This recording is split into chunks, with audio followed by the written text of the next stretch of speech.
They tried to break her spirit, but they underestimated her father's resolve. Jania Cole stood at the edge of the Crestwood High gymnasium, her heart pounding like a drum. The crowd's cheers echoed around her, but she felt a quiet storm inside. Today wasn't just any game day. It was her first official appearance as the school's first black cheerleader. At 16, Jania had fought hard to earn this spot, and now all eyes were on her. She adjusted her navy blue and gold uniform, the colors of Crestwood High, and took a deep breath. Around her, the other cheerleaders smiled and waved, but some of the football players on the sidelines shot sideways glances. Not all of them were pleased with her presence. Jania had heard the whispers in the hallways, the snide remarks after practice, and the mocking chants that sometimes floated from the stands. But she was determined to prove she belonged. "Hey, Cole," a voice sneered from across the field. It was Tyler, the senior linebacker, known for his sharp tongue and stubborn pride.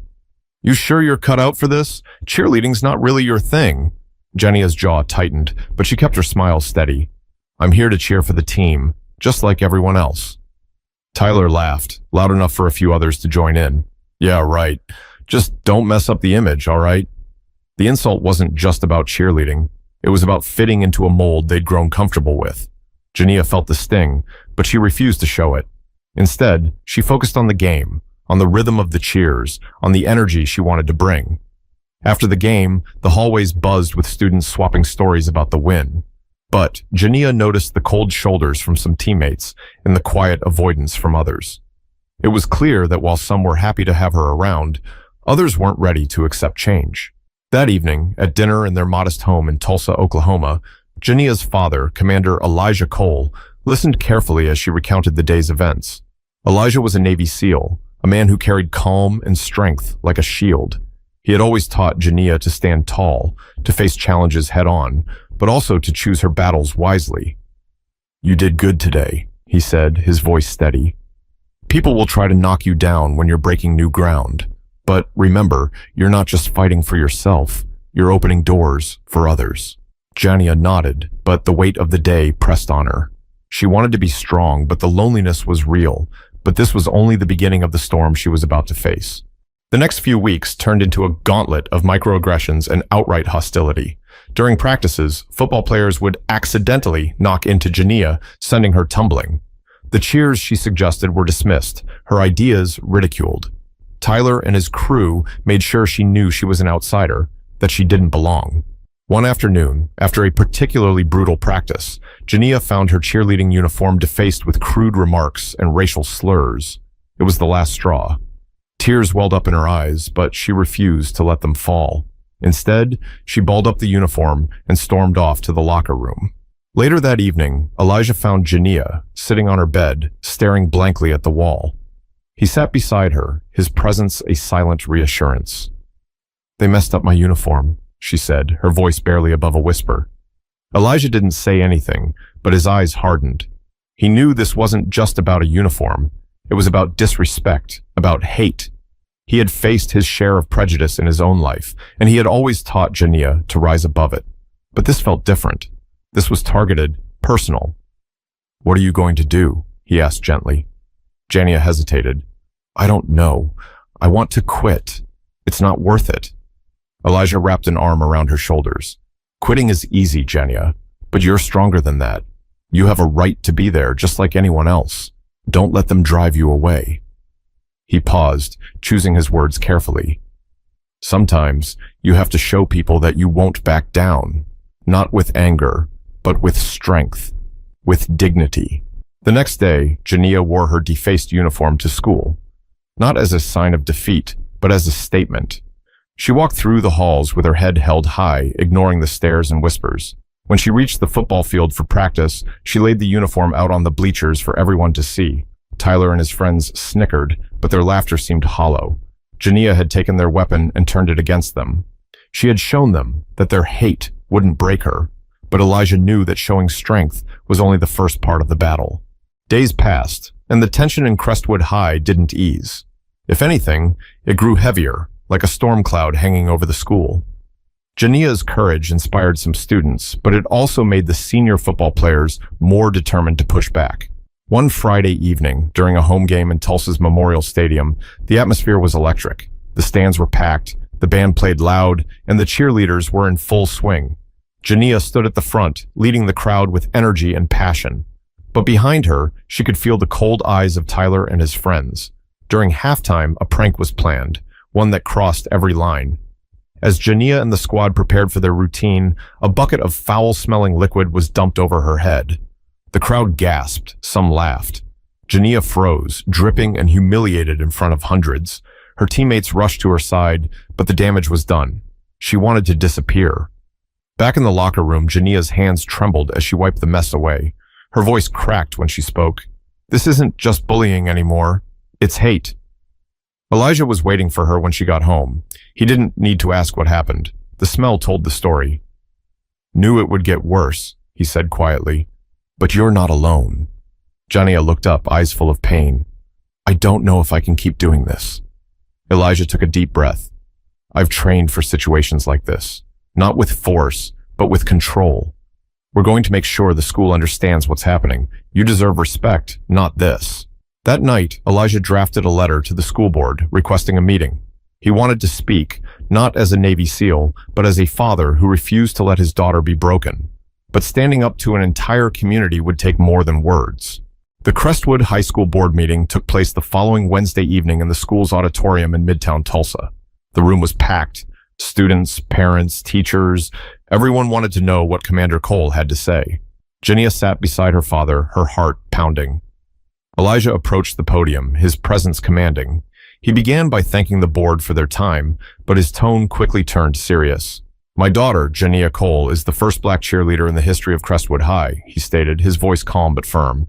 "She earned that spot through hard work and dedication, but since joining the squad, she has faced relentless harassment and discrimination." He paused, making eye contact with each member of the board. "This isn't just about a few pranks. This is about a culture of intolerance that has been allowed to fester within this school." Elijah described the incidents, the insults, the mocking chants, the defaced uniform, and the bucket of foul liquid poured over Jania's head during the halftime show. The room was silent. "I'm not here to demand punishment," he continued. "I'm here to ask you to take responsibility, to acknowledge that this behavior is unacceptable, to create an environment where every student feels safe and respected." He looked at Jania, his eyes filled with pride. "My daughter has shown incredible strength in the face of adversity, but she shouldn't have to fight this battle alone. It's up to all of us to stand with her." The room erupted in applause. Some students shouted their support, but Tyler and his friends remained silent, their faces stony. After the meeting, the local news interviewed Elijah and Jania. Their story spread like wildfire. Suddenly, Crestwood High was in the spotlight, and the community was forced to confront its own prejudices. But words needed to turn into action, and the battle was far from over. In the days following the school board meeting, Crestwood High felt different. Conversations that had once been whispered in hallways were now out in the open. Teachers held meetings about respect and inclusion. Students formed groups to support Jania and others facing discrimination. Jania noticed the change too. Some of her cheerleading teammates, who had been quiet before, started standing up for her. They practiced together, laughed together, and slowly the walls of isolation began to crumble. One afternoon after practice, Sarah, a sophomore cheerleader, approached Jania with a hesitant smile. "Hey Jania, I just wanted to say, I'm sorry for not speaking up sooner. You're amazing." Jania smiled back, feeling warmth she hadn't felt in weeks. "Thanks, Sarah. That means a lot." Even Tyler seemed different. He didn't apologize, but his sneers were less frequent. One day, after football practice, he caught Jania alone by the bleachers. "Look," he said, avoiding eye contact. "Maybe I was wrong. You do belong here." It wasn't a full truce, but it was a start. At home, Elijah watched his daughter grow stronger. "You're changing things, Jania. Not just for yourself, but for everyone who comes after you." Jania nodded. "It's hard, but I'm ready to keep fighting." But true change takes time, and the road ahead still held challenges. Months passed, and the atmosphere at Crestwood High continued to evolve. The school had implemented new policies against harassment, and the administration was more proactive. Jania's courage had inspired others to speak up, and the student body was slowly learning to embrace diversity. One chilly afternoon in Tulsa's river parks, Jania met with some of her cheerleading teammates. They were planning a community event to celebrate unity and school spirit.